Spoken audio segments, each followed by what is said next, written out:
Hey, Stephen Yarn here doing the Junkyard Crawl at Burniston Auto Wrecking in Burniston, Massachusetts. I think I killed a dog.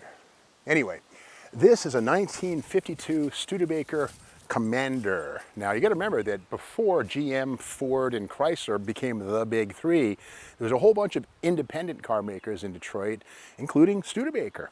And Studebaker was in business 100 years when this 1952 was built. In fact, Studebaker was founded in 1852 and was celebrating its 100th anniversary in 1952. In fact, Studebaker started building covered wagons, the Conestoga wagons. There's probably a 50% chance that your ancestors came to the West Coast or traveled this country in a Studebaker-built Conestoga wagon. If they were part of the Western Ho surge of the 1820s, 30s, 40s, 50s, they might have done it in a Studebaker. But again, 1902 saw the first Studebaker vehicle, which was an electric.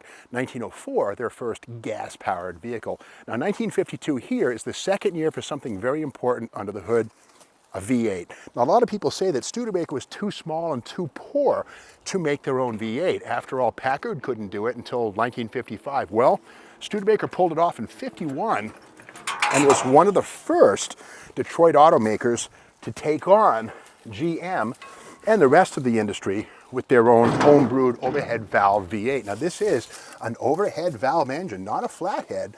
Under these rockers are rocker arms with push rods and free-breathing cylinder heads, or at least certainly better than the flathead 6 that was otherwise available. Little 2-barrel carburetor, separate intake manifold with free-breathing runners. I mean, believe it or not, 232 cubic inches, 120 horsepower. This was a fairly potent engine for its day. Notice too how the low cowl requires a low air cleaner. It has a side saddle air cleaner right there, which allows the hood to be lower for the design.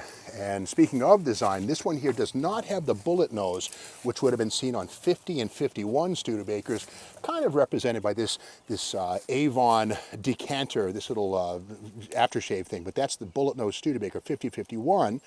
And of course, Avon made these things, and you unscrew the back, you do a little of this, and you're ready for a date. Ooh, that stinks. Oh, that smells great. Avon, stay in school.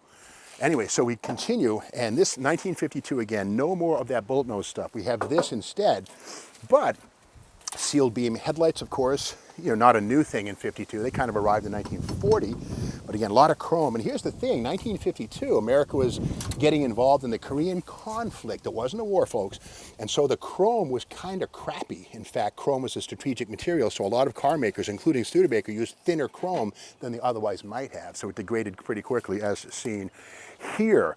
Now, this is 1952 Popular Mechanics Facts book, and it has a write-up on all the new cars, including the Allstate, what? The Crosley, what? Cunningham, what? Henry J, what? Hudson, Kaiser, Lincoln, Studebaker. Yeah, the independents. It wasn't just GM, Ford, and Chrysler back in 52. A lot of independents, one of which was Studebaker. But here's the pages on Studebaker. It says here, 3 models make up the Studebaker line: the Champion, Commander, and Land Cruiser. The Commander is the mid-range. We see it here. Land Cruiser had a longer wheelbase. It says, for years, Studebaker has as regular equipment featured the hill holder, a device that prevents the car from rolling backward on a hill even though the foot is removed from the brake pedal. This frees the foot to operate the throttle for a smooth getaway from mid-grade stops. More on that in a second. We have convertibles, kind of a good-looking car.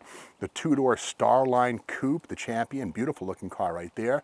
And going further, we even get into this puppy here. Here's the Starliner. There we go, right there, the hardtop.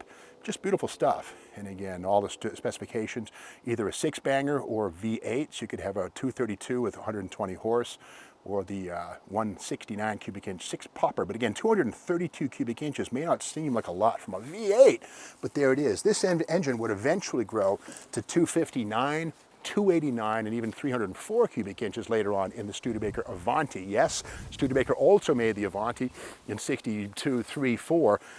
Similar, but very different from this creature right here. Now, 1952 was the final year for suicide doors on 4-door Studebakers.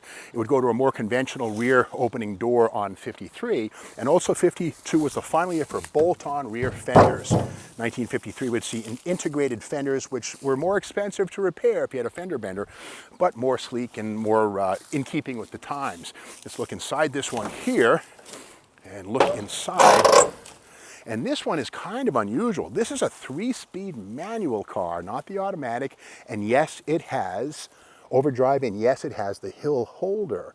And cool of all, this is a radio delete car. Notice in the center there's no radio equipment, but the V8 logo on the speaker grill is probably more important. In fact, that's a speaker right there. That V8 burble coming out from under this car is better than any Buddy Holly, well, maybe not Buddy Holly, but whoever would have been on the radio in '52, Buddy Holly a couple of years later on. But anyway, here are some hubcaps that don't go to this car. These are from a DeSoto, which is a Chrysler product. It's not an independent. This is Chrysler, the DeSoto hubcap. But again, 3 across seating up front in this one here.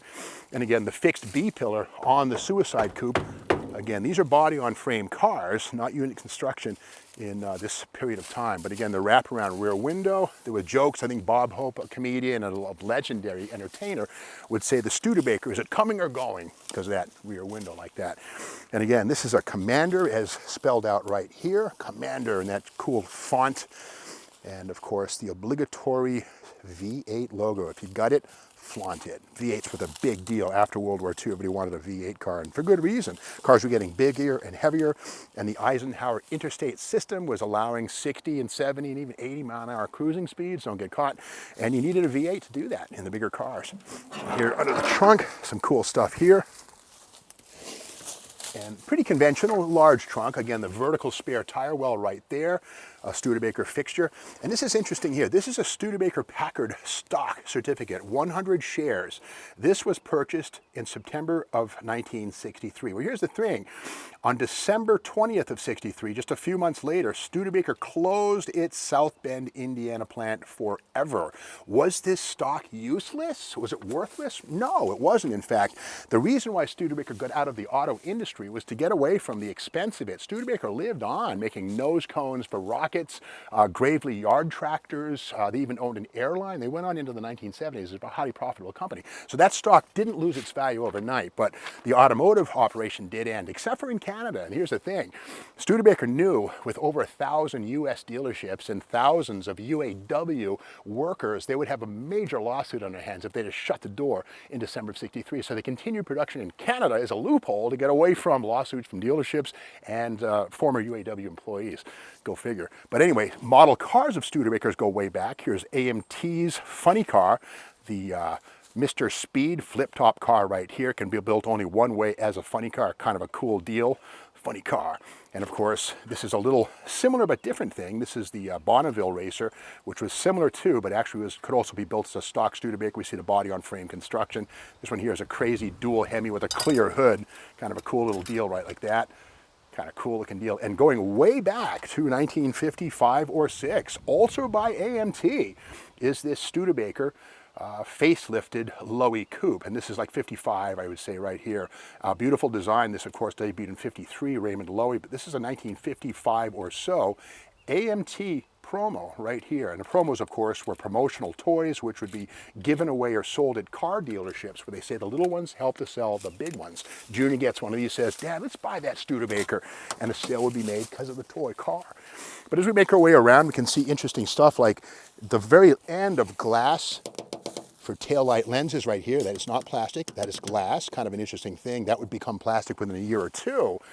And again, the final year right here, 52, for the suicide doors and this body style. A whole new design would arrive for 1953 with Raymond Lowy, really bringing Studebaker more into the 20th century than with these cars. But again, in its time, this was a very advanced vehicle. And with that V8 under the hood, this was about as advanced as Studebaker got in 1952. So that's a story of how Studebaker had their own V8 way before Chevrolet got one in 55, Pontiac in 55. Studebaker had them in 51, the little overhead valve 232. Now, if you like this video, be sure to subscribe to the Steve Eggs YouTube channel, share this video with your friends, give us a thumbs up, and by all means hit the bell so you know when the next video hits, which is tomorrow morning. See you then.